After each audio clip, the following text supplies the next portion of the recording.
नमस्कार दोस्तों, विश्वास एजुकेशन प्राइवेट लिमिटेड में आपका स्वागत है। मैं रजनीश सिंह तोमर।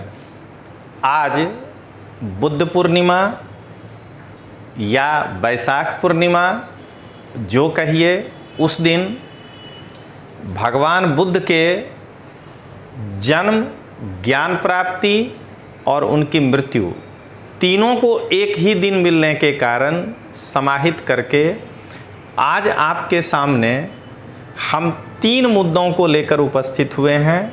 आज आपको भगवान बुद्ध के जीवनी के बारे में बताएंगे जो पढ़ाई से संबंधित होगा। फिर उनके कुछ दर्शन आपको समझाएंगे और लास्ट में आपको कुछ बौद्ध संगीति के बारे में बताएंगे। लेकिन दोस्तों, जहाँ तक आप जानते हैं कि मेरा पाली में एमए करने के कारण मुझे बौद्ध धर्म से लगाव भी गहरा है, भगवान बुद्ध के प्रति आस्था भी मेरी है।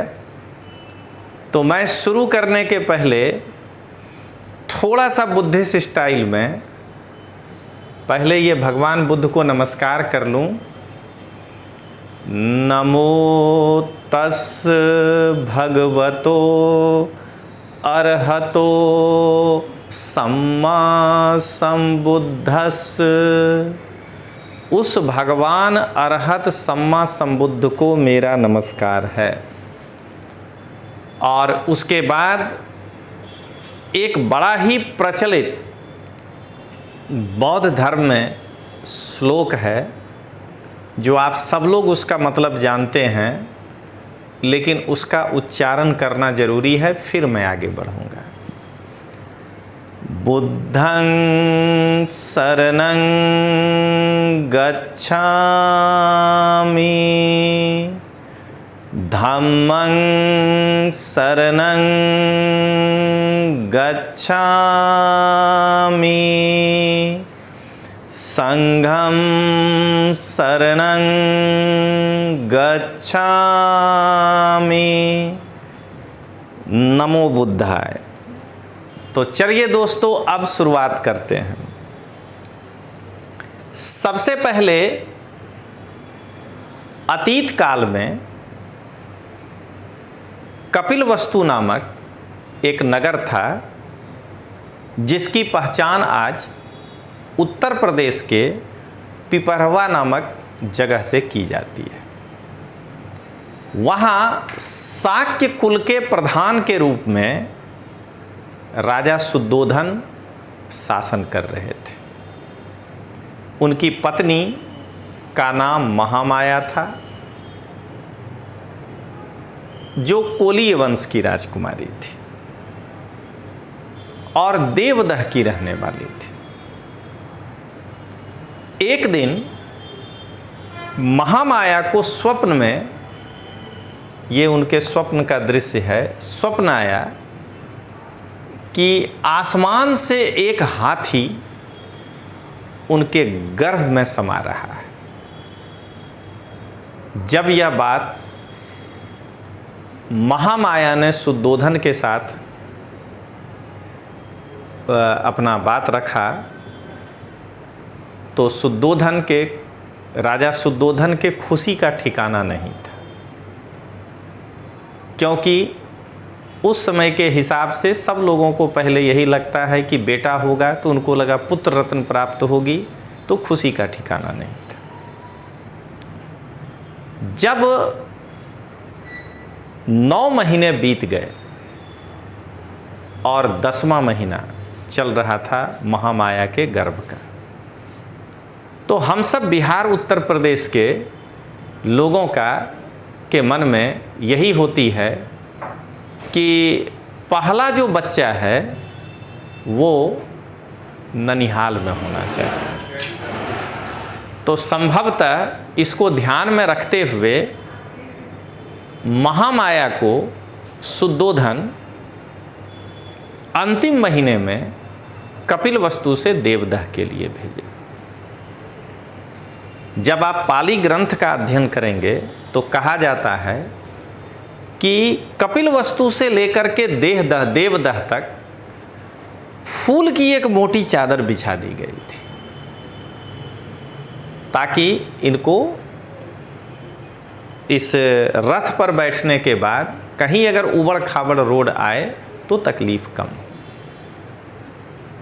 लेकिन आज के ही दिन बैसाख पूर्णिमा को 563 BC में महामाया जब कपिलवस्तु पार करती हैं तो कपिलवस्तु और देवदह के बीच में एक जंगल आता है जिसका नाम है लुम्बिनी वन। वहीं आज के ही दिन 563 BC में 2 साल वृक्ष के नीचे के बीच में, आज के हिसाब से कहें तो भगवान बुद्ध, और नहीं तो अभी बच्चे का नामकरण नहीं हुआ है, उस हिसाब से अगर सोचें तो कहें कि शुद्धोधन और महामाया को पुत्र रत्न की प्राप्ति हुई। अब जबकि बीच रास्ते में ही शुद्धोधन और महामाया को पुत्र रत्न की प्राप्ति हुई तो वे वापस लौट आए। और जिस तरह से हम लोग जानते हैं कि राजा शुद्धोधन तो हिंदू ही थे, सनातन धर्म को मानने वाले, तो 16 संस्कार जो हिंदुओं के ऊपर था, तो राजा शुद्धोधन इनके उस 16 संस्कारों को जब तक उनके हाथ में है, ये युवा नहीं हो जाते हैं, वो सब करेंगे। तो जन्म के 12वें या 13वें दिन नाम ग्रहण संस्कार किया जाता है, जिस दिन बच्चे का नाम रखा जाता है। तो उस दिन यहां से देखिएगा तो 8 ब्राह्मण निमंत्रित किए गए थे। नाम ग्रहण संस्कार के दिन वो सारे ब्राह्मण 8 में से 7 ने कहा कि इस बच्चे की 2 गतियां हैं। अगर यह राजा हुआ तो चक्रवर्ती सम्राट बनेगा, और अगर यह गृह त्याग कर दिया तो इस संसार का सबसे ज्ञानी व्यक्ति बनेगा। इनकी 2 गतियां होंगी, ये तो ये 7 ब्राह्मण बता दिए, 8 में से 7। इनका नाम सिद्धार्थ रखा गया। सिद्ध प्लस अर्थ, ये सिद्ध होने के लिए ही यहां आए थे। और इनका गोत्र गौतम था, इसलिए हम लोग इन्हें गौतम सिद्धार्थ के नाम से जानते हैं। लेकिन इस 8 ब्राह्मण में एक ब्राह्मण थे कालदेवल। वो भगवान बुद्ध को देखने के बाद, यानी अभी तो कहिए गौतम सिद्धार्थ रूपी बच्चे को देखने के बाद, हाथ जोड़ करके पहले नमस्कार किए और उसके बाद ये रोने लगे। तो राजा शुद्धोधन पूछते हैं कि हाथ जोड़कर नमस्कार क्यों और यह रोना क्यों? तो कालदेवल ने कहा कि इनकी 2 गतियां नहीं हैं, इनकी एक ही गति है कि ये गृह त्याग करेंगे और बहुत बड़े ज्ञानी पुरुष होंगे, इसलिए हम इनको हाथ जोड़ करके नमस्कार कर रहे हैं। तो राजा शुद्धोधन कहते हैं कि फिर ये रोना क्यों? ये कहते हैं कि मैं इसलिए रो रहा हूं कि उस दिन मैं जिंदा नहीं रहूंगा। देख ही रहे हैं, उम्र में काफी बड़े, लेकिन मुझे एक संतोष है। कालदेवल ने कहा कि मेरा एक भांजा है नालक, जिसका जन्म अभी हुआ है, वो इनको जरूर देखेगा जिस दिन कि ये अपने ज्ञान के चरम सीमा पर होंगे, तो मैं उसकी आंखों से ही देख लूंगा। अब इतना कहने के बाद भगवान बुद्ध को 3 महल, एक गर्मी के लिए, एक बरसात के लिए और एक जो है ठंडे मौसम के लिए, राजा शुद्धोधन ने इनको बना कर दिया। सभी प्रकार के सुख सुविधा, क्योंकि राजा शुद्धोधन को यही लगता था कि अगर दुख ही नहीं होगा तो मन में वैराग्य उत्पन्न नहीं होगा और मेरा बेटा घर नहीं छोड़ेगा। लेकिन इतना सुख देने के बावजूद ये देखा गया कि वो एक पीपल वृक्ष के नीचे बैठ करके घंटों ध्यान लगाते थे। जब ये बात राजा शुद्धोधन को पता चला तो राजा शुद्धोधन अपने संबंधियों से बात किए कि आखिर मेरा बेटा ये गौतम सिद्धार्थ जिसको हम इतना सुख दिए हैं, आखिर एक पीपल के पेड़ के नीचे क्यों जो है ये चिंतन कर रहा है। तो सगे संबंधियों की तरफ से एक सलाह आया कि एक काम करो, इनका विवाह कर दो, घर गृहस्थी में जब ये लग जाएंगे तो अपने आप जो है इन सब चीज़ों से मुक्ति मिल जाएगी और ये गृह त्याग नहीं करेंगे। राजा शुद्धोधन को अपने संबंधियों की बात पसंद आई और 16 वर्ष के अवस्था में इनका विवाह यशोधरा के साथ कर दिया गया। यशोधरा के 3 नाम हम लोग पाते हैं, गोपा, बिंबा, भदकच्छा, ये इनके और 3 नाम थे। अब यशोधरा के साथ ये पारिवारिक जीवन में बस गए। लगभग 13 साल तक ये पारिवारिक जीवन में रहे, 29 वर्ष की अवस्था तक।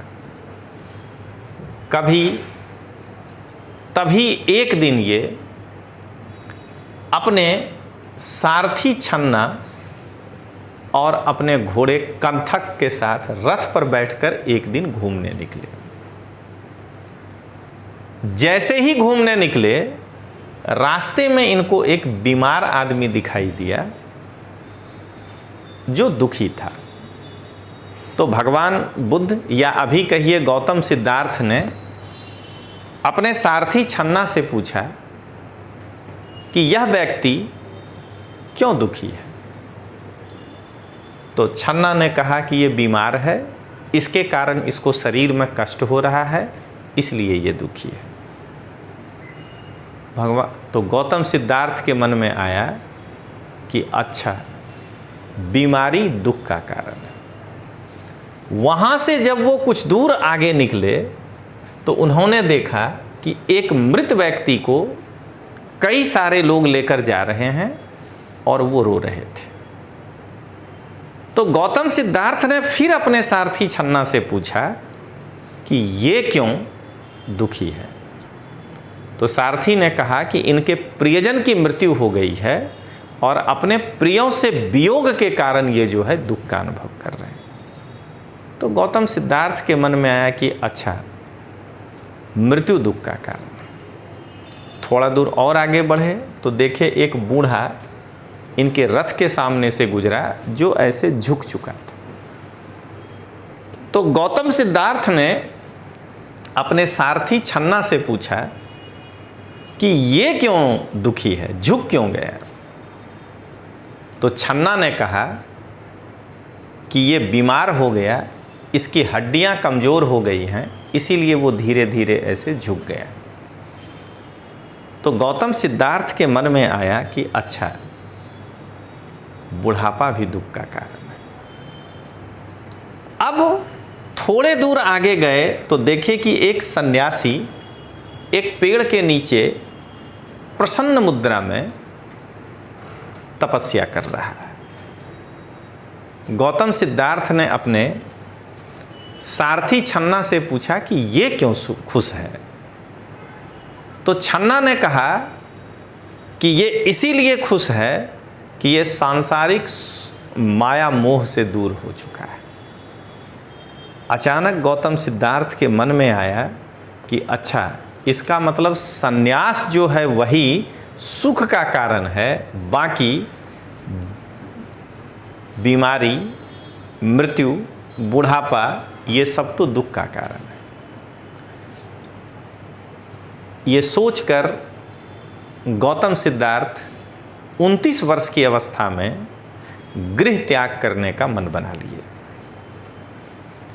ना सामान्यतः ये कहा जाता है कि वो बिना अपनी पत्नी और बेटे को देखे ही घर से निकल पड़े थे। लेकिन कहा जाता है एक अजंता में गुफा संख्या 16 में एक पेंटिंग है जिसमें ये दिखाया गया है कि एक व्यक्ति जा रहा है और वो पीछे देख रहा है और इस तरह से एक महिला एक बच्चा सोया हुआ है। तो शायद अजंता के उस गुफा पेंटिंग के आधार पर अपने कह सकते हैं कि गौतम सिद्धार्थ घर त्याग करने के पहले अपने बेटे को एक बार देखे थे। अब घर त्याग करने जा रहे हैं, तो घर से बाहर निकलने को कहते हैं निष्क्रमण। ये गृह त्याग अच्छे उद्देश्यों के लिए कर रहे हैं। तो इनके गृह त्याग की घटना को कहा जाएगा अभिनिष्क्रमण। जब भी किसी शब्द के आगे अभि लगे तो वो श्रेष्ठ का अर्थ देता है। तो श्रेष्ठ उद्देश्यों के लिए गृह त्याग अभिनिष्क्रमण। और बौद्ध धर्म के संस्थापक जो आगे होंगे वो अच्छे उद्देश्यों के लिए घर छोड़े, इसलिए आगे लगा महा। और इसीलिए हम लोग कहते हैं इनके गृह त्याग को महाभिनिष्क्रमण। 29 वर्ष की अवस्था में इन्होंने गृह त्याग किया, जिस घटना को कहते हैं महाभिनिष्क्रमण। अब अपने सारथी छन्ना के साथ ये अनुमा नदी के किनारे पहुंचे, जो इनके राज्य की सीमा थी। तो इन्होंने अपने सारथी से पूछा कि ये कौन सी नदी है। तो सारथी छन्ना ने कहा कि ये अनुमा नदी है। तो इन्होंने कहा कि मेरी प्रवज्या अनुमा कही जाएगी। बौद्ध धर्म में अच्छे उद्देश्यों के लिए घर से बेघर होने का प्रण लेना प्रवज्या कहलाता है। यहीं ये अपने बाल काट दिए, सारे अलंकारिक वस्त्र जो है, अलंकार वगैरह सब जो है छन्ना को दे दिए और बोले कि अब तुम जाओ, अब मैं नए रास्ते पर निकल पड़ा। और इस प्रकार यहाँ से अब वो पैदल एक सन्यासी की भांति ज्ञान प्राप्ति के लिए निकल पड़े। अब एक गुरु चाहिए। वैसे तो कहा जाता है कि इनसे मिलने के पहले वो राजगीर में सारनाथ में एक अनुप्रिय नामक उद्यान में कुछ दिन ठहरे थे। वहाँ इनको पता चला कि अलार कलाम जो हैं वो इस इलाके के सबसे बड़े आचार्य हैं और अलार कलाम सांख्य दर्शन के आचार्य थे। तो भगवान बुद्ध के या गौतम सिद्धार्थ के पहले गुरु अलार कलाम बने, जो कि इनको सांख्य दर्शन का शिक्षा दिए। लेकिन इनको यहाँ संतोष नहीं हुआ, क्योंकि ये दिव्य ज्ञान के खोज में निकले थे, परम ज्ञान। यहाँ से ये उद्दक रामपुत्र के पास पहुँचे, जो कि उपनिषद के आचार्य थे, जानकार।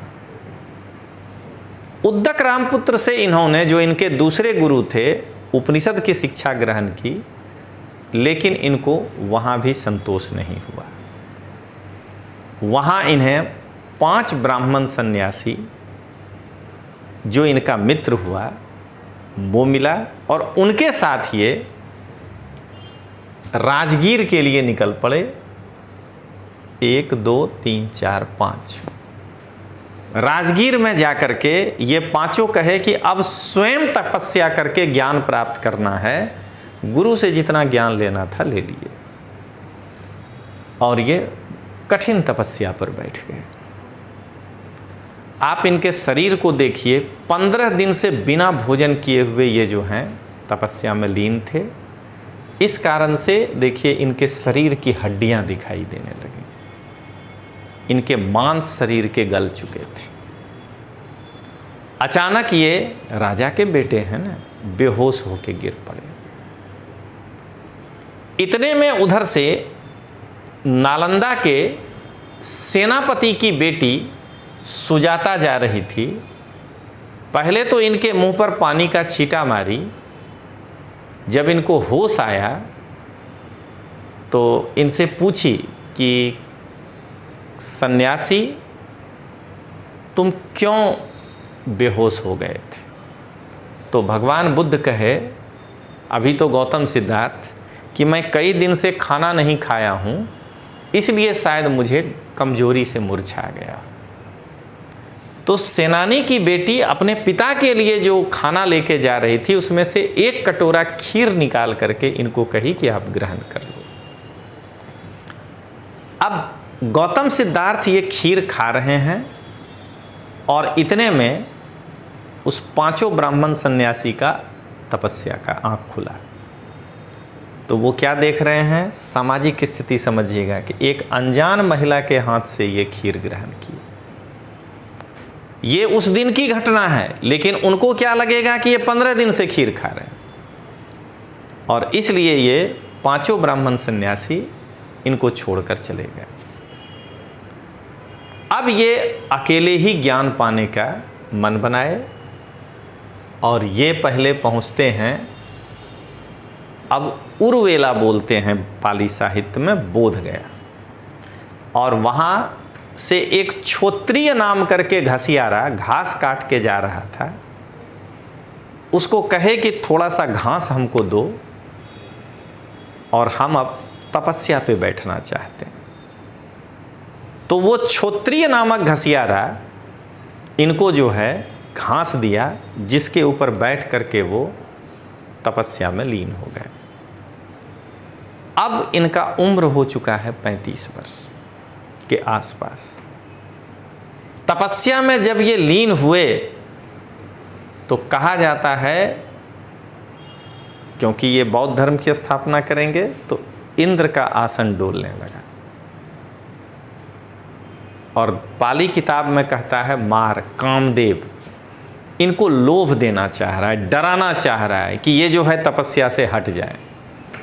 तो पहले इनके ऊपर इस तरह के घातक जानवरों से हमला करवाने का प्रयास किया, लेकिन ये अपनी तपस्या में लीन थे, इसका कोई प्रभाव इनके शरीर पे नहीं पड़ा।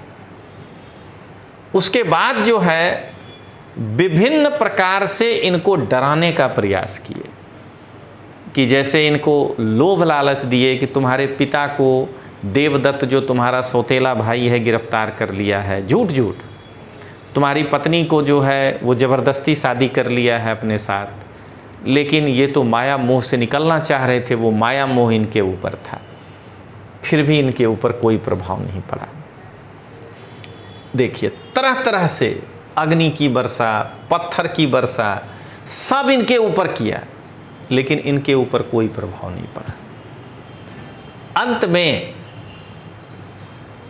कामदेव अपनी 3 बेटी आनंदा, कामना और ललिता, इन तीनों को भेजा कि इससे इनकी तपस्या भंग हो जाए। जैसे हम पढ़ते हैं कि अप्सरा के आ जाने से विश्वामित्र की तपस्या भंग हो गई थी। तो इसका भी भगवान बुद्ध पे, गौतम सिद्धार्थ पे कोई असर नहीं पड़ा। तो अंत में जब देख लिया कामदेव कि अब मेरा कोई अस्त्र काम नहीं कर रहा है, कामदेव का मतलब यहाँ समझना है कि पहले मन में लालच आएगा, मोह आएगा, ईर्ष्या आएगा, क्रोध आएगा, अहंकार आएगा, उसको स्टेप बाय स्टेप ये ख़त्म करते गए। फिर कामदेव भाग गया, मार बोलते हैं पाली में। और 35 वर्ष की अवस्था में आज ही वैशाख पूर्णिमा के दिन जो उनका जन्म हुआ था, तो ज्ञान प्राप्ति भी आज ही हुई है। साल वृक्ष के नीचे ही हुई है, बोध गया में हुआ है। और ये बगल से एक नदी गुजर रही है, निरंजना नदी नाम है, जिसको आज फल्गु नदी बोलते हैं। मुंडेश्वरी पहाड़ी के पीछे इनको जो है ज्ञान मिला। अब ज्ञान प्राप्ति के बाद ये जो हैं विभिन्न वृक्ष के नीचे 7 सप्ताह तक घूमते रहते हैं, जिसकी चर्चा मैं अभी करूंगा। ये वही है टोटल। अब यहां से पाली भाषा में एक किताब है महावग्ग। उस महावग्ग का जब आप करेंगे अध्ययन, उसका एक चैप्टर है जिसका नाम है महाखंडक, तो आपको वहाँ मिलेगा। और मैं तो पाली भाषा पढ़ा हूँ, इसलिए मैं उस किताब को भी पढ़ा हूँ। तो अब ये हो गए गौतम सिद्धार्थ नहीं, अब इनको बुद्ध कहा गया। जो सब कुछ जान गया उसको हम कहते हैं बुद्ध। तो उस किताब का एक लाइन है, बड़ा अच्छा है पाली में, मैं हिंदी भी समझाऊंगा। एकं समयं भगवा बिहरति निरंजना नज्जा तीरे बोधि रुक्ष मूले पठमाभिसंबुद्धो उर्वेलाय। एक समय में भगवान बुद्ध उर्वेला में यानी कि गया में निरंजना नदी के किनारे प्रथम ज्ञान को प्राप्त करके बोधि वृक्ष के नीचे विहार कर रहे थे। समय क्या है? तो अगला लाइन कहता है उस किताब में, अथखो भगवा रतियं पठमं यामं पटिसमुपादस्य मनसा काशी अनुलोम नयन च पटिलोम नयन च। उसके बाद रात्रि के प्रथम प्रहर में भगवान बुद्ध ने प्रतिसमुत्पाद रूपी दर्शन का मनन किए, दो प्रकार से, अनुलोम के अनुसार, प्रतिलोम के अनुसार। मैं दर्शन अलग से नहीं बताऊंगा, यहीं बताते जा रहा हूं। तो प्रतिसमुत्पाद का मतलब क्या होता है? प्रतीत और समुत्पाद से मिलकर यह बना है कॉज एंड इफेक्ट, कार्य और कारण। हर घटना के पीछे कोई न कोई कारण है, प्रतिसमुत्पाद ये बतलाता है। तो भगवान बुद्ध कहते हैं कि अगर हर घटना के पीछे कोई न कोई कारण है, तो इसका मतलब है कि हम जो इस संसार में बार बार जन्म लेते हैं, फिर मृत्यु को प्राप्त करते हैं, फिर दोबारा जन्म लेते हैं, इसका कोई न कोई कारण होगा। तो वह कारण है अनुलोम, और उस कारण को समाप्ति कर देना है प्रतिलोम। तो भगवान बुद्ध कहते हैं अविद्या पच्चा संखारा, संखार पच्चा वीयाणं, वीयाण पच्चा नाम रूपो, नाम रूप पच्चा सलायतनं, सलायतन पच्चा फस्सो, फस पच्चा वेदना, वेदना पच्चा तणहा, तणहा पच्चा उपादानो, उपादान पच्चा भवो, भव पच्चा जाति, जाति पच्चा जरा मरणं। अविद्या के होने से संस्कार उत्पन्न होता है। यहाँ अविद्या का मतलब है पिछले जन्म को ये दो बतलाता है कि पिछले जन्म में हम मूर्खता के शिकार थे। दरअसल भगवान बुद्ध एक उपदेश दिए हैं, उसका नाम है त्रिलक्षण। इस संसार में कोई भी वस्तु के तीन ही लक्षण हैं। क्या क्या वो तीन लक्षण है? सब्बे संखारा अनिच्चा, सब्बे संखारा दुखा, सब्बे धम्मा अनत्ता। इस संसार में जिस भी चीज का निर्माण हुआ है उसका एक न एक दिन नाश जरूर होगा। वस्तु का पहला गुण ये है। कछुआ भी 300 साल ही जिंदा रहेगा, उसके बाद वो मृत्यु को प्राप्त करेगा। इस कलम को हम जो बनाए हैं ये एक न एक दिन जरूर नष्ट हो जाएगा। बगीचे में हम जाते हैं, पहला दिन गार्डन में चारों ओर फूल ही फूल होता है, अगले दिन वो झड़ जाता है। समुद्र के किनारे खड़े होते हैं, तरंग उत्पन्न होती है, नष्ट हो जाता है। तो इस संसार की सभी वस्तुएं नाशवान हैं, ये पहला गुण है। सब्बे संखारा दुखा, इस संसार की सभी वस्तुएं दुखमय हैं, ये भी दूसरा सत्य है। कहते हैं कि वस्तु के लिए हम 3 अवस्था से गुजरते हैं। पहला, जब हम उसको प्राप्त नहीं किए होते हैं, मतलब यहाँ हम आपको मेटलिस्टिक अप्रोच में समझाएंगे, वो समझना नहीं है वैसे, लेकिन आप आईएएस की तैयारी कर रहे हैं तो पहला स्टेज है कि जब तक आप आईएएस बन नहीं जाते हैं, ये पहला स्टेज है, तब तक आप दुख का अनुभव करते हैं। कोई लाल बत्ती अगर बगल से गुजरता है तो, कि हम क्यों नहीं उस गाड़ी में बैठे। अगर वह वस्तु प्राप्त नहीं हुआ तो जीवन भर दुख होगा, और अगर वह वस्तु प्राप्त हो गया तब उसके संरक्षण में दुख का अनुभव करते हैं कि नौकरी किसी तरह बच जाए। एक पुत्र जब अपने पिता को फ़ोन करता है तो वो बार बार जो है, पिता पहला क्वेश्चन यही पूछता है, तबीयत पानी ठीक ठाक। दुख का अनुभव कर रहा है, जल्दी से बोल दे ठीक ठाक।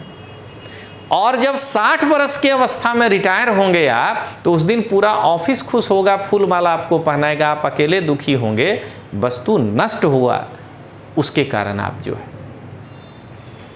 तो पिछले जन्म में ये 3 बात मालूम नहीं था, इसलिए हम क्या किए, वस्तु को पाने के लिए कुछ न कुछ अच्छा या खराब काम किए। जैसे कोई किताब पसंद आ गया तो या तो दिन में पैसा दे खरीदे, नहीं तो रात में ताला तोड़ के खरीदे, लेके भागे। अच्छा कर्म जैसे ही करिएगा वैसे ही क्या होगा, अगला जन्म हो जाएगा अच्छा मानव में। अच्छे कर्म, अविद्या के कारण जब अच्छा कर्म किए थे तो हमारा ये जन्म अच्छा हुआ, और अगर हम खराब कर्म किए होते तो हम बकरी में जन्म लेते, घोड़ा में जन्म लेते, टिड्डी में जन्म लेते। तो पिछले जीवन के इन 2 कर्मों के कारण हम ये इस जन्म को प्राप्त किए। विज्ञानं, जन्म को प्राप्त करना, कॉन्शियसनेस। और जैसे ही हम जन्म लिए, मेरा एक नाम रखा गया और मेरी एक आकृति हुई, नाम रूप। ये किसके कारण हुआ, तो 6 अंग मिला हमको जन्म के साथ, आँख, नाक, कान, जीभ, शरीर, मन। अब ये जो है रूप जो है वो स्पर्श करना चाहता है, आँख हमेशा देखना चाहता है, फस स्पर्श, कान सुनना चाहता है, नाक सूंघना चाहता है, जीभ रसास्वादन करना चाहता है, शरीर स्पर्श करना चाहता है। उस स्पर्श के कारण आँख, नाक, कान के अपने अंदर डिजायरनेस उत्पन्न होता है कि ये वस्तु अपना होना चाहिए। अगर डिजायरनेस तक रहे तो ठीक, एक्सट्रीम डिजायरनेस हो गया कि नहीं ये तो लेना ही है इस जीवन में, चाहे जैसे मिले, उसको कहते हैं उपादान। बस इस जन्म में उसके कारण आपका रिजल्ट बनेगा भाव। पूरा जीवन यही काम करते रहे, अंत में जब फाइनल रिजल्ट तैयार हुआ तो अगला जीवन जाति, फिर अगले जीवन में विज्ञान से शुरू करिए, विज्ञान से फिर अगला जीवन, यानी आप जरा मरण चक्र में फंस गए। ये है अनुलोम नयन। अब प्रतिलोम नयन में एक लाइन बोल देते हैं, इन्हीं 12 अंगों को कहेगा, अवज्ञा निरोधा संखार निरोधो, संखार निरोधा विज्ञान निरोधो। टोटल 12। जब भगवान बुद्ध ये प्रतिसमुत्पाद का मनन कर लेते हैं, तब उनके मुंह से जो पहला उदान निकलता है वाक्य, उसको कहते हैं पठमा वाचा। तो वो कहते हैं, जो पहला वचन है कि यदा हवे पातु भवन्ति धम्मा आतापिनो झायतो ब्राह्मणस्य अथस् कंखा वप्यन्ति सोपजानाति सहेतुक धम्मा।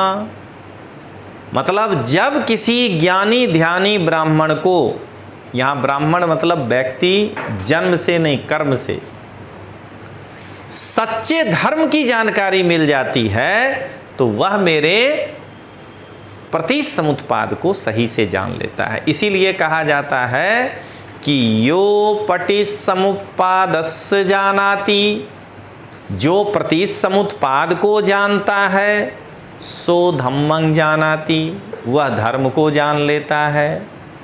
यो धम्मं जानाति सो पटिसमुत्पादं जानाति, जो धर्म को जानता है वो प्रतिसमुत्पाद को जान लेता है। पहला चैप्टर महावग्ग का, वो महाबोधि कथा यही कहता है, महाखंडक का पहला। अब भगवान बुद्ध दूसरे पेड़ के नीचे जाते हैं जिसका नाम है अजपाल वृक्ष। अज का मतलब बकरा, पाल का मतलब पालना। उसी पेड़ का पत्ता उत्ता गिरा करके बकरे को पाला जाता था उस इलाके के, और उसको उसी पेड़ में बांधा जाता था, इसीलिए उसका नाम पड़ा अजपाल वृक्ष। एक सप्ताह के बाद भगवान बुद्ध वहाँ जाते हैं और वहाँ उधर से एक किताब के अनुसार अहंकारी ब्राह्मण गुजरता है, और हमसे पूछिए तो हम कहेंगे कि अहंकारी व्यक्ति गुजरता है। भगवान बुद्ध से एक प्रश्न करता है, को ब्राह्मणो कतमे पन ब्राह्मण कारका धम्मा, कौन ब्राह्मण है और ब्राह्मण होने का विशेषता क्या है। तो भगवान बुद्ध कहते हैं, यो वेदंतगु वाहित पाप धम्मो नत्थि उस्सदा सदा ब्रह्मवादं वदेय सो ब्राह्मणो। कहते हैं जिसको इस संसार के प्रति कोई लगाव नहीं है, वूषित ब्रह्मचर्य है, सदा सत्य बोलता है और ज्ञानी है, वही ब्राह्मण है। तो वह व्यक्ति कहा होगे मित्र कह के चला गया। उसके बाद भगवान बुद्ध मुचलिंद पेड़ के नीचे बैठते हैं, विहार करते हैं। उसके खोड़र में एक इच्छाधारी नाग मुचलिंद रहता था। जब भगवान बुद्ध तपस्या कर रहे थे उस पेड़ के नीचे, अचानक बारिश का मौसम आ गया, तो मुचलिंद अपना पूरा फन ऐसे खाड़ के और उनको जो है बारिश से बचाया। वो कहानी है, वो इतिहास से रिलेटेड नहीं है। अब भगवान बुद्ध चौथे पेड़ के नीचे जाते हैं, राजायतन। ऐसे करते हुए अलग अलग चारों पेड़ के नीचे वो 7 सप्ताह बिता लेते हैं। राजायतन पेड़ के नीचे एक घटना घटती है कि उस इलाके से एक तपस्सु और भल्लिक नामक 2 व्यापारी भाई उड़ीसा की ओर जा रहे थे, राजगीर से, सारनाथ से। तो किताब के अनुसार उनके देवता ने कहा कि देखो वहाँ एक बहुत बड़े ज्ञानी और विद्वान बैठे हैं, भगवान बैठे हैं, तुम उनको कुछ दो खाने को, अगर वो तुम्हारा स्वीकार कर लिए तो बहुत बड़ा भला होगा। तो वो दोनों तपस्सु और भल्लिक भगवान बुद्ध के पास आया और उनको लड्डू ग्रहण किया, देने के लिए कहा। तो भगवान कहे कि खाली हाथ में हम कैसे ग्रहण करें, ये तो भिखारी ग्रहण करता है। तो कहानी यह है कि 4 दिशा से 4 देवता 4 पत्थर लेकर आए और उससे एक पात्र बना दिए। यहीं से नियम निकला कि भिक्षु को पात्र लेकर चलना है, और भगवान बुद्ध उस पात्र में लड्डू ग्रहण किए। अब वो तपस्सु और भल्लिक कहता है कि भगवान आप हमें अपने शरण में ले लीजिए। लेकिन इतिहास के हिसाब से सोचिएगा, भगवान बुद्ध के मन में कई विचार चल रहा है, हम उपदेश दें नहीं दें, ये भी आगे कहानी बताएंगे। तो भगवान बुद्ध कहे तपस्सु और भल्लिक को कि तुम 2 वचनों से बौद्ध धर्म स्वीकार कर सकते हो, मैं अभी संघ की स्थापना नहीं करूंगा। तो प्रश्न आता है आईएएस में कि 2 वचनों से बौद्ध धर्म स्वीकार करने वाला पहला व्यक्ति कौन था? तो तपस्सु भल्लिक। उसने कहा बुद्धं शरणं गच्छामि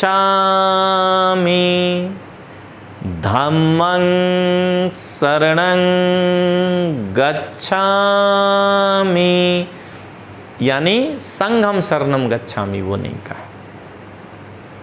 अब भगवान बुद्ध के मन में विचार चल रहा है, ये देख रहे हैं कुछ हिंदू देवी देवता हैं, विचार चल रहा है कि ब्रह्मा जी हैं कि हम किसी को उपदेश नहीं देंगे। तो अब ये देवलोक में चारों तरफ हाहाकार मच गया कि ये पाप से पटी हुई धरती पर एक जो है देवता तुल्य पुरुष आए हैं और वो ज्ञान को प्राप्त करने के बाद कह रहे हैं कि अब हम ज्ञान किसी को नहीं देंगे, तो ये तो अनर्थ हो जाएगा। तो ब्रह्मा जी अवतरित हुए और भगवान बुद्ध को कहते हैं कि हे भगवान, आप उपदेश दीजिए, नहीं तो अनर्थ हो जाएगा। तो भगवान बुद्ध एक तालाब का उदाहरण देकर के कहते हैं कि हम उपदेश नहीं देना चाहते। तो ब्रह्मा जी बोले क्यों? तो बोले इस तालाब को देख रहे हैं, पानी के अंदर काई जमा हुआ है, मतलब पानी पाप का लेवल हुआ। संसार में ज़्यादातर लोग काई है, पाप में डूबा हुआ है। बोले देखिए कुछ ऐसा है जो पानी के ऊपर, मतलब पानी के लेयर पर जो है जन्म लिया है, यानी वो आधा पापी आधा पुण्यात्मा है। अब बहुत कम लोग हैं जो पानी के ऊपर है, यानी पुण्यात्मा लोग बहुत कम है। तो हम जो उपदेश देंगे अगर वो काई नहीं समझा तो हमको बड़ी पीड़ा होगी, इसलिए हम उपदेश देना नहीं चाहते। तो ब्रह्मा जी इनको एक पहाड़ पर ले गए और बोले कि जरा नीचे देखकर बताइए आने जाने वालों में कि कौन लंबा है और कौन नाटा है। तो भगवान बुद्ध कहते हैं कि इतनी ऊंचाई से कैसे बताएं कि कौन लंबा और कौन नाटा है। मैं महावज्ञ के किताब को कोट कर रहा हूं। तो ब्रह्मा जी कहे तो इसी प्रकार आप ज्ञान के ऊंचाई पे खड़े हैं, पहाड़ पे खड़े हैं, आप कैसे आइडेंटिफाई कर सकते हैं कि ये पापी है, ये आधा पापी है, ये पुण्यात्मा है। आपके लिए जैसे पहाड़ से सब आदमी एक हाइट का दिखता है, सब एक जैसा है। आप उपदेश दीजिए और नहीं तो ये संसार नष्ट हो जाएगा। तो ब्रह्मा जी के अनुरोध के बाद अब भगवान बुद्ध सोच रहे हैं कि हम उपदेश देंगे। किसको पहला उपदेश दें? तो कोई उस लेवल का आदमी हो। तो इनके मन में आया कि मैं अपने पहले गुरु अलार कलाम को ही ये उपदेश देता। तो पता किए तो पता चला कि वो 1 सप्ताह पहले उनकी मृत्यु हो गई थी। फिर कहे अब किसको उपदेश दें? तो बोले उद्दक राम पुत्र को देते हैं। तो उनके बारे में पता चला कि वो 1 दिन पहले मर गए थे। तो बोले अब किसको उपदेश दें? तो अचानक इनको याद आया कि वो जो मेरा 5 ब्राह्मण सन्यासी था दोस्त, अगर उसको हम पहला उपदेश दें और वो मेरी बात समझ ले तो वो अच्छा होगा। तो पता चला कि वो 5 ब्राह्मण सन्यासी सारनाथ के ऋषि पत्तन मृगदाव में, मृग मने हिरण, दाव मने जंगल, वैसा जंगल जहाँ हिरण बहुत अधिक हो, सारनाथ का वो इलाका, और उसमें भी जहाँ जहाज ठहरता है पत्तन, जहाँ ऋषि मुनि तपस्या करते हैं बैठ के ऋषि पत्तन, वहाँ ठहरे हुए। तो अब भगवान बुद्ध उर्वेला से सारनाथ के लिए निकलेंगे। इतने में रास्ते में इनको एक आजीवक संप्रदाय का उपक मिला। इनको कहते हैं कि हे मित्र, तुम्हारी इंद्रियां चमक रही हैं, तुम बताओ कि मेरे गुरु कौन, तुम्हारे गुरु कौन है, मैं उनसे शिक्षा ग्रहण करूंगा। यहां पर मैं 2 मिनट के लिए विषयांतर हो रहा हूं कि देख लीजिए उस उपक को कि भगवान बुद्ध के पास ज्ञान मिल चुका है, लेकिन वो नहीं कहा कि हम सेलेक्टेड विद्यार्थी से ही पढ़ लेंगे, गुरु से शिक्षा ग्रहण करना है। आज जो कॉम्पिटिटिव माहौल खराब हुआ है वो इसीलिए कि आप सेलेक्टेड से शिक्षा ग्रहण करने जा रहे हैं, जिसको कि पिछले साल तक हम ही पढ़ाए थे। तो भगवान बुद्ध कहते हैं सब्बा विभू सब अहम अस्मि, सब कुछ हम ही हैं, मेरा कोई गुरु नहीं है। तुम इधर आओ और हम तुमको अपनी अच्छी अच्छी बातें बताते हैं, तुम्हारा भला होगा। उपक कहा हो गया बुस, मुझे तो गुरु को बताओ और नहीं तो हम जा रहे हैं, कह के वो चला गया। अब भगवान बुद्ध जब उर्वेला जाते हैं, उर्वेला से सारनाथ, तो उनको रास्ते में ये 5 ब्राह्मण सन्यासी वहीं सारनाथ में मिले। एक का नाम है भद्दीय, भद्रीय से बना। दूसरे का नाम है कौंडय, कौंडिन्य से बना। तीसरे का नाम है वप, वर्प से बना। चौथे का नाम है अस्सजी, अश्वजीत से बना। 5वें का नाम है महानाम। ये 4 नाम पाली में है, वप, भद्दीय, अस्सजी, ठीक न, तो और कौंडय। तो जैसे भगवान बुद्ध प्रवेश करते हैं जंगल में, एक शिष्य, एक इनका मित्र देखकर कहता, अरे देखो गौतम आ रहा है। दूसरा कहता है, कौन? वही जोरू बटोरू, मैंने सुजाता के हाथ से जो खीर खा लिए थे। तीसरा कहता है, अरे यार अब तो वो भ्रष्ट हो गया होगा, उसके साथ मत बैठना, हमको भी भ्रष्ट कर देगा। तो उसमें से एक जो है इनका मित्र कहता है कि यार अपना मित्र है, आने दो, बैठेगा, अपना बातचीत करके चला जाएगा। तो उसके कहने पर भगवान बुद्ध को वो लोग बिठाया। उस समय लोग पैदल यात्रा करते थे, इसलिए लोगों को जाने के बाद गर्म पानी में पैर धोना आतिथ्य सत्कार माना जाता था। तो भगवान बुद्ध को भी पैर धो रहे हैं और एक मित्र कह रहे हैं, कहो गौतम क्या हाल है। तो भगवान बुद्ध कहते हैं कि मैं अब गौतम नहीं हूँ, मैं बुद्ध हो चुका हूँ, तुम बस मेरी बात सुनो, तुम्हारे भले के लिए होगा। तो वो कहता है कि अब तुम्हारे पास सुनाने को क्या है, वही जोरू बटोरू सुजाता की कहानी। तो फिर जो है एक इनका मित्र कहा कि अरे यार सुन तो लो, अगर मनोनुकूल होगा तो ठीक, नहीं होगा तो चला जाएगा। तब ये वाला फोटो 5 ब्राह्मण सन्यासी को भगवान बुद्ध उपदेश देने के लिए तैयार हुए। धर्म रूपी चक्का जो रुक गया था, अब वो इन्फोर्समेंट, प्रवर्तन में आ जाएगा। इसीलिए इसको कहा गया धर्म चक्र प्रवर्तन, धम्म चक्र प्रवर्तन। भगवान बुद्ध जो है अब इन 5 को कहते हैं, चैप्टर का नाम है धम्म चक्र प्रवर्तन कथा। ये जो उच्चारण करते हैं पाली में सुनिएगा, भिक्खवे द्वे में अंता पवज्जिता ना सेवितव्वा। हे भिक्षुओं, इस संसार के 2 अंतों का सेवन कभी नहीं करना चाहिए। अपने पूछे कतमे द्वे, कौन से 2? तो फिर जवाब खुद ही देते हैं, यो चायं कामेषु काम सुख खल्लिकानुयोगो हीनो गम्मो अनर्थ संगीतो। ये हीन काम है, अत्यधिक सुख में लगे रहना, ये अनर्थ को पैदा करता है, एक अंत है। दूसरा कहते हैं यो चायं अतकिल मथानुयोगो हीनो गम्मो अनर्थ संगीतो। अपने को अत्यधिक कष्ट देना भी हीन काम है और ये अनर्थ को उत्पन्न करता है।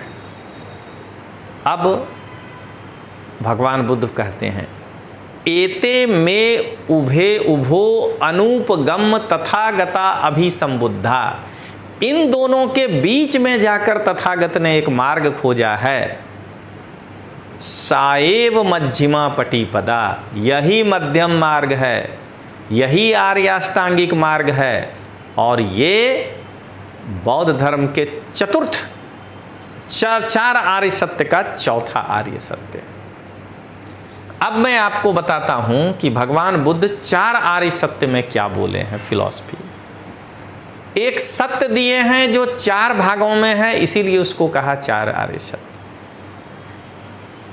4 क्या है? दुखं, दुख समुदयं, दुख निरोधं, दुख निरोधगामिनी पटिपदा। प्रथम आर्य सत्य भगवान बुद्ध कहते हैं कि दुखं, संसार में दुख है। तो पहले भगवान बुद्ध दुख की परिभाषा देते हैं, कहते हैं दुःखरेण खमति इति दुःखं। जिसको कठिनाई के साथ सहन किया जाए वही दुख है, और उसके बाद वो जो दुख की परिभाषा देते हैं, प्रकार बताते हैं, जातिपि दुःखा, जरापि दुःखा, व्याधिपि दुःखा, मरणंपि दुःखं, अप्ये हि संपयोगोपि दुःखा, पिये हि संविपयोगोपि दुःखा, यं पि इच्छं तं न लभति पि दुःखा, संखितेन पंचुपादान खंदापि दुःखा। कहते हैं जन्म दुख है, बुढ़ापा दुख है, मृत्यु दुख है, बीमारी दुख है, अप्रियों से संयोग दुख है, प्रियों से वियोग दुख है, जिसकी हम इच्छा करें और वो ना मिले वो दुख है। और कुल मिला के हमको जो अपने शरीर के प्रति आकर्षण है वो हमारे दुख का कारण, पहला सत्य। दूसरा कहते हैं भगवान बुद्ध, अगर दुख है तो प्रतिसमुत्पाद कहता है दुख का कोई न कोई कारण होगा, दुख समुदयं, दुख के उत्पन्न होने का कारण। तो भगवान बुद्ध कहते हैं दुख इज डायरेक्टली प्रोपोर्शनल टू तृष्णा, डिजायरनेस।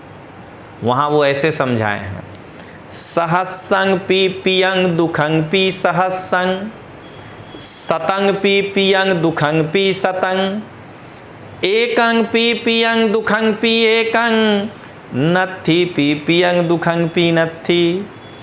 1000 प्रिय पालोगे तो 1000 दुख होगा, 100 दुख पालोगे तो 100 दुख होगा, 1 दुख पालोगे, 1 प्रिय पालोगे तो 1 दुख होगा। इसलिए कोई प्रिय नहीं पालोगे तो कोई दुख नहीं होगा। फिर भगवान बुद्ध कहते हैं ये तृष्णा है क्या? तो कहते हैं यायंग तन्हा पोनो भविका, नंदी राग सहगता, तत्र तत्राभिनंदनी, सेयत्थिदं काम तन्हा भव तन्हा विभव तन्हा। कहते हैं यह जो तृष्णा है ये बार बार उत्पन्न होता है। इन्हें की एक चीज मिल गया तो आप खुश हो जाएंगे। हमारे माथा से लेके पैर तक ये जो है अभिनंदन घूमते रहता है, और वो 3 प्रकार का है। इंद्रिय सुख में लगे रहने की इच्छा, इस संसार में बने रहें इसकी इच्छा, और दूसरा नष्ट हो जाए इसकी चिंता। अब तीसरा आर्य सत्य कहते हैं अगर दुख का उत्पन्न होने का कारण है तो दुख के समाप्ति का भी कारण होगा, दुख निरोध। चौथा आर्य सत्य दुख निरोध गामिनी पटिपदा, उस पर चलने के लिए एक मार्ग है जो 8 अंगों से जुड़ा है। सम्यक दृष्टि, सम्यक संकल्प, ये जो है आप पढ़ेंगे, ये जो है दर्शन अभी 8 अष्टांगिक मार्ग बताते हैं। सम्यक वचन है, ठीक है ना, सम्यक कर्म है, सम्यक आजीविका है, सम्यक व्यायाम है, सम्यक स्मृति है और सम्यक समाधि है। इस उपदेश के बाद ये 5 ब्राह्मण सन्यासी 3 वचन से बौद्ध धर्म स्वीकार कर लिया, यानी birth place of Buddhism Sarnath. पहली बार कहा इन्होंने बुद्धं शरणं गच्छामि, धम्मं शरणं गच्छामि, संघं शरणं गच्छामि। अब ये बात फैल गया चारों ओर। अब इस 5 के बाद 11, 11 के बाद 121। एक दिन यश नामक एक ऐसा बड़े व्यापारी का पुत्र इनसे मिलने आया। उसके पिताजी भी उसके लिए 3 महल बनवाए थे, गर्मी में अलग, बरसात में अलग, ठंड में अलग। भगवान बुद्ध से मिल करके वो भी बौद्ध धर्म स्वीकार कर लिया। यश श्रेष्ठी गृहपति पुत्र। अब यहाँ से भगवान बुद्ध निकलते हैं और अपने, इनको इच्छा है कि अब बिंबिसार, आज तो इनका जीवनी है वरना इतिहास होता तो बताते, बिंबिसार को बौद्ध धर्म स्वीकार करा। तो ये वहाँ से पहुँचते हैं भगवान बुद्ध नालंदा, राजगीर, और वहाँ बिंबिसार के साथ इनकी बातचीत हुई और इस प्रकार से बिंबिसार ने भी बौद्ध धर्म स्वीकार कर लिया, उनका बेटा अजातशत्रु ने भी स्वीकार किया। और उसके बाद भगवान बुद्ध अब कब जब वहाँ पर इस्टेब्लिश कर लिए अपना धर्म, तो भिक्षुओं को कहते हैं चरत भिक्षवे बहुजन हिताय बहुजन सुखाय। हे भिक्षुओं, अब जो मैं तुमको बताया हूँ चारिका करने निकल पड़ो, लोगों को जाके समझाओ, जिससे बहुत सारे लोगों का हित हो और बहुत सारे लोगों का भला हो। अब भगवान बुद्ध और उनके शिष्य घूम घूम के सब जगह उपदेश दिए और बौद्ध धर्म को फैला दिए। 80 साल के भगवान बुद्ध हो गए हैं 483 BC, और इनके साथ इनका शिष्य आनंद ये पहुंचते हैं कुशीनारा, चुंद लुहार के घर पे। जातिगत इसलिए कि किताब में लिखा है, मैं कह रहा हूं, वरना जाति, इससे सोचिएगा उस समय कितना कास्टिज्म होगा। चुंद लुहार के यहाँ खाना ग्रहण किए और उसके बाद इनको कोलेरा हो गया। तो भगवान बुद्ध जो है आनंद को कहते हैं सुबह, यही बैसाख पूर्णिमा का दिन, आज का दिन, कि आनंद मेरे पेट में बहुत पीड़ा हो रही है, हमको नदी से एक लोटा फ्रेश वाटर लेकर आओ। तो भगवान बुद्ध को एक लोटा पानी दिए। भगवान बुद्ध जो हैं पानी पी करके आनंद को कहते हैं कि यह संसार नश्वर है, देखो आज मैं भी नष्ट हो रहा, इसलिए जो कुछ करना है जल्दी करो, नहीं तो अंत में तुम पछताते रह जाओगे और ये संसार छोड़कर जाना पड़ जाएगा। और इस प्रकार से इनका दोनों हाथ जमीन पर पड़ गया और ये इस तरह की अवस्था को, इनके शयन अवस्था को बतलाते हैं मृत्यु, और इसके लिए टर्मिनोलॉजी है महापरिनिर्वाण। तो भगवान बुद्ध के मृत्यु को महापरिनिर्वाण कहते हैं 80 साल की उम्र में। जन्म भी बैसाख पूर्णिमा या बुद्ध पूर्णिमा, ज्ञान भी बुद्ध पूर्णिमा और महापरिनिर्वाण भी बुद्ध पूर्णिमा।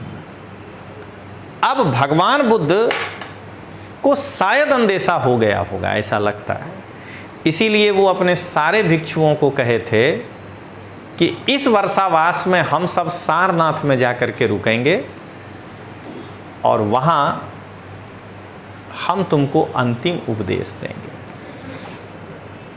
तो भिक्षुओं का एक समूह उड़ीसा से सारनाथ की ओर जा रहा है, जिसका नेतृत्व महाकश्यप कर रहा है, और उसके साथ सुभद्र नाम करके एक बूढ़ा बौद्ध भिक्षु भी चल रहा है। उस समूह की मुलाकात उर्वेला में सारनाथ के तरफ से आने वाले आजीवक संप्रदाय के भिक्षुओं की टोली से हुई। तो वो इनके ऊपर कमेंट किया कि क्या माना कि नाचते गाजते जा रहे हो, क्योंकि कई लोग भगवान बुद्ध को देखा नहीं था तो खुश था कि मिलेंगे, तुम्हारे गुरु तो मर गए। ये सोच करके पूरा समूह सड़क के किनारे रोने लगा। माना प्रथम बौद्ध संगीति क्यों हुई? तो इतने में वो बूढ़ा भिक्षु सुभद्र जो था, वो बौद्ध धर्म नया नया ज्वाइन किया था, ये सोच के कि आराम से रहेंगे, लेकिन जब देखा कि अरे यार ये तो यहाँ 227 नियम पालन करना है, वो निकलने के फिराक में था। खड़ा होके कहता है, अलंग आबुस माँ सोचित माँ परिदेवित। हे मित्रों, मत शोक करो, मत पीड़ा करो। उपदुत्ता मयंग होम, हम लोग तो खुद ही पीड़ित थे। इदंग कपपति इदंग ना कपपति, ये करो ये ना करो, ये कह के हमको रोज पीड़ित करते थे। इसलिए अच्छा हुआ कि अब हम मुक्त हो गए। महाकश्यप का दिमाग ठनका, कहा कि अगर इस तरह की भावना और लोगों में हुई तो क्या होगा। इसलिए प्रथम बौद्ध संगीति का आयोजन। अब भगवान बुद्ध तो भगवान थे, 8 लाख भिक्षु आ जाए कि 80 लाख सबको संभाल लेते, लेकिन महाकश्यप तय किया कि वह भिक्षु जो अरहत्त को प्राप्त कर लिया होगा, कभी टाइम होगा तो आपको बताएंगे कि बौद्ध धर्म में अगर आप एंट्री नहीं लिए हैं तो आपको पुथुजन कहा जाएगा, पृथक जन। एंट्री लेंगे तो दो रास्ते हैं, उपासक बन के एंट्री लीजिए या सामनेर बन के एंट्री लीजिए, ट्रेनिंग। सामनेर बन के एंट्री लीजिएगा तो जब 227 नियम पे आपका कमांड हो जाएगा तो आपको भिक्षु, एक परीक्षा होगा, भिक्षु हो जाइएगा। अब भिक्षु तो हो गए, लेकिन 12 चीज दिमाग में अभी भी काट रहा है। शारीरिक रूप से शुद्ध हुए हैं, लोभ, द्वेष, मोह, अहंकार, क्रोध, ये सब, अभिमान, उसको मेडिटेशन से नष्ट करना है। तो एक बार में नहीं होगा। पहला 4 खत्म तो एक स्टेप ऊपर सोतापत्ति, अगला 4 खत्म सकदागामी, 7 बार इस संसार में आइएगा। अंतिम 4 कमजोर हुआ अनागामी, अब इस संसार में नहीं आइएगा। और 12 जब खत्म हो जाएगा तो आप कहलाइएगा अरहत, अब आपको निर्वाण मिल गया। तो अरहत प्राप्त भिक्षु को बुलाने की बात हुई। 499 लोग अरहत थे, एक आनंद अरहत नहीं था। लेकिन भगवान बुद्ध के 2 शिष्य आनंद और उपाली उनके साथ छाया के समान रहते थे। अब उसको नहीं बुलाइएगा तो कैसे होगा। इसलिए बौद्ध संगीति को 1 महीने के लिए टाल दिया गया कि आनंद को अरहत्व प्राप्त कर लेने दो। अरहत्व में क्या करना है? मेडिटेशन, लोभ दोष मोह खत्म हो। तो आनंद पे 7 आरोप था लोगों का। जब आनंद उसका सही सही उत्तर दे दिया तो उसको अरहत्व की प्राप्ति हो गई। और इस प्रकार से प्रथम बौद्ध संगीति में 500 लोग आए थे। अजातशत्रु जो हैं वो संरक्षण किए। राजगीर के बेभार पर्वत में के सप्तपर्णी गुफा में ये जो है प्रथम बौद्ध संगीति का आयोजन हुआ। और बुद्ध के वचनों को विनय और धम्म में 2 भागों में बांटा गया। अब इसके बाद द्वितीय बौद्ध संगीति। कहा जाता है कि उसका नाम था भिक्षु का यश काकंड पुत्र। वो गुजरात से गया था वैशाली। वैशाली के एक ऐसे बौद्ध संगठन में रुका जहां वज्जी पुत्रक भिक्षुओं का बोलबाला था। वो लोग भगवान बुद्ध के द्वारा बताए गए 227 नियम में से 10 नियम तोड़ते थे, जिसको कहते थे 10 वत्थुनी। वो भगवान बुद्ध कहे थे 2 अंगुल कप्पो, ऐसे पश्चिम की ओर मुंह करके खड़ा हो जाना है। 2 अंगुल छाया अगर बीत जाए खाना मत खाना। ये लोग दबा के खाता था 2 अंगुल। सिंगी लोण कप्पो, भगवान बुद्ध कहे हैं कि खाने में जो आ जाए, नमक कम है तो ऊपर से नमक मत मिलाना, वो नमक नहीं है, मोह है। ये लोग सींग में, बकरे के सींग में नमक लेके जाता था, कहीं नमक कम हो तो डाल लेता था। आचिन्न कप्पो, आप गलत हैं तो दूसरे का सहारा मत लीजिए कि वो भी ऐसा किया था इसलिए हम ऐसा करेंगे। आचरण दूसरे का बता के अपने को डिफेंड नहीं करना है। तो इस प्रकार से 10 नियम को ये लोग तोड़ता था। अनुमति कप्पो, सब अरे हम तो पाली पढ़े हैं, रटा हुआ है। तो यश ने कहा उस वज्जी पुत्र को कि तुम ये 10 नियम तोड़ते हो। इसके लिए बालुका राम विहार, रेती का विहार है, वहाँ पर रेवत थेर सबसे बड़े भिक्षु हैं। और उनके पास जाके यश शिकायत किया तो एक छोटी सी सभा वज्जी पुत्रकों का यश के कहने पर रेवत थेर ने बालुकाराम विहार में पहले बुलाया। और उसमें सब कामी को अध्यक्ष बना के पूछा कि बताइए ये 10 नियम सही है या गलत। तो सब कामी 10 नियम खारिज कर दिया। अब यश के कहने पर जो प्रूफ मिल गया रेवत थेर को, तो उन्होंने कहा एक बार फिर से बुलाओ, संगीति करेंगे। फिर वही अरहत प्राप्त भिक्षु, अब 700 भिक्षु अरहत प्राप्त कर लिए थे, इसलिए इस संगीति में 700। इसका संरक्षक कौन बना? सैसुनाग वंश का राजा कालाशोक। कहाँ हुई?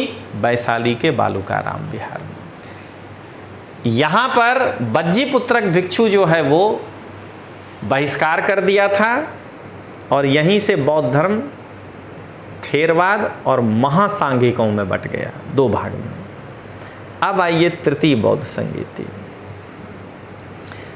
हुआ क्या कि अशोक, राजा अशोक अपने धर्म को राजधर्म घोषित कर दिए। तो कई सारे अनसीरियस लोग भी बौद्ध धर्म में आ गए, क्योंकि राजधर्म करने से क्या हुआ, जीवन लग्जरियस हो गया भिक्षुओं का, राजा था पैसा देता था। पता चला कि राजा अशोक का जो अशोकाराम विहार है पाटलिपुत्र में, वहाँ 1 साल से उपोषित नहीं हुआ था। उपोषित का मतलब कन्फेशन होता है। तो राजा अशोक अपने सेनापति को कहा कि जाओ और भिक्षुओं को कहो कि तुमको उपोषित करना है।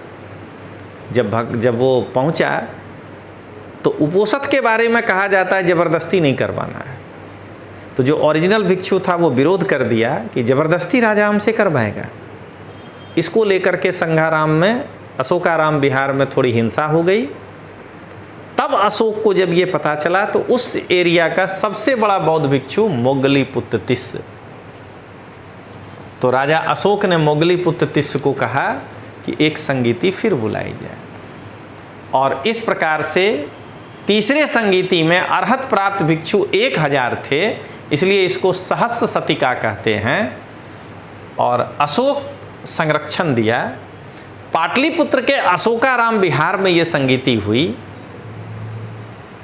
अब आइए चौथी संगीति, ये महायानियों की संगीति है।